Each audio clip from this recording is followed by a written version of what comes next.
একসময় শীর্ষ, এখন কিন্তু পদ পদবীর বলে তারা কি বলা হয়েছে, নেতার অবস্থানে চলে গেছে।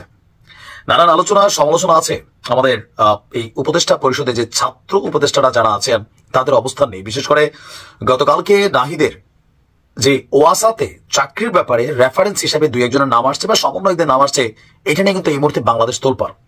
এর মাঝখানে যে বাকি যে ছাত্র উপদেষ্টা আছেন আসিফ মাহমুদ এবং মাহফুজ, তারাও তলে তলে কি করছে, হয়তো এগুলা ক্ষমতা ছাড়ার পর বের হবে, অন্য সরকার আসলে বের হবে। বাট এই যে কিছু করছে এরকম আইডিয়া করে 15 দিনের আলটিমেটাম দেওয়া হয়েছে ইউনুসকে। ডক্টর ইউনুসের প্রতি আমাদের গণ অধিকার পরিষদের কড়া হুঁশিয়ারি, যদি তিনি এই দুই উপদেষ্টা তারা পদত্যাগ না করে তাহলে ডক্টর ইউনুসের বাসভবন ঘেরাও হবে। পাশাপাশি এই অভ্যুত্থানের যে শক্তি আছে সকল শক্তিকে নিয়ে তারা রাজপথে নামবে আসিফ এবং মাহফুজের পদত্যাগের দাবি নিয়ে।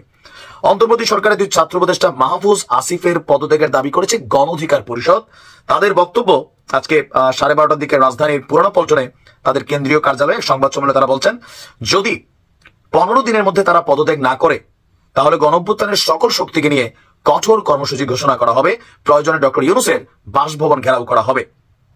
জুলাই গণঅভ্যুত্থানে ছাত্র জনতার উপর গণহত্যা চালানোর দায়ে আপনার পাশাপাশি আওয়ামী লীগকে নিষিদ্ধের ইস্যু আসছে।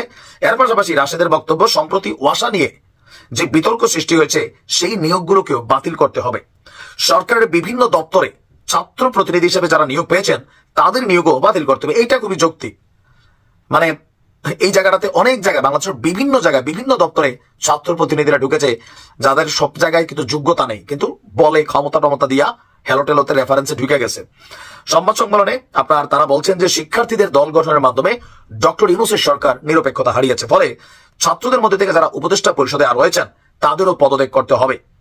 হাইকোর্টের নির্দেশে ডক্টর মোহাম্মদ ইউনুসের নেতৃত্বে তত্ত্বাবধায়ক সরকার গঠন করতে হবে এবং প্রয়োজনীয় সংস্কার শেষে দ্রুত নির্বাচন দিতে হবে।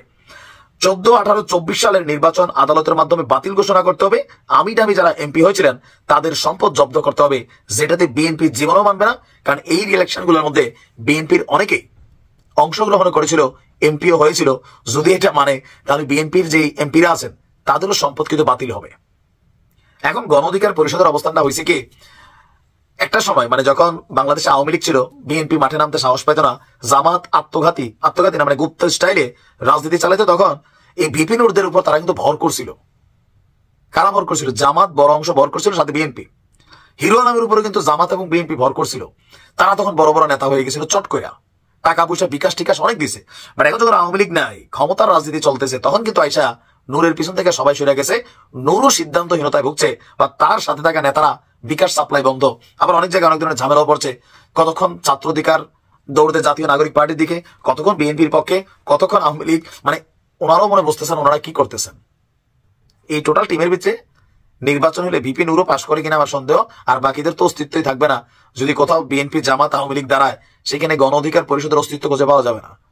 যখন যেদিকে পাল্লা ভারী ওইদিকে একটু দৌড়াদৌড়ি আর কি, এছাড়া কিছুই না। দেখা যাক আসিফ আর মাহফুজ কতটুকু সিরিয়াস হয়।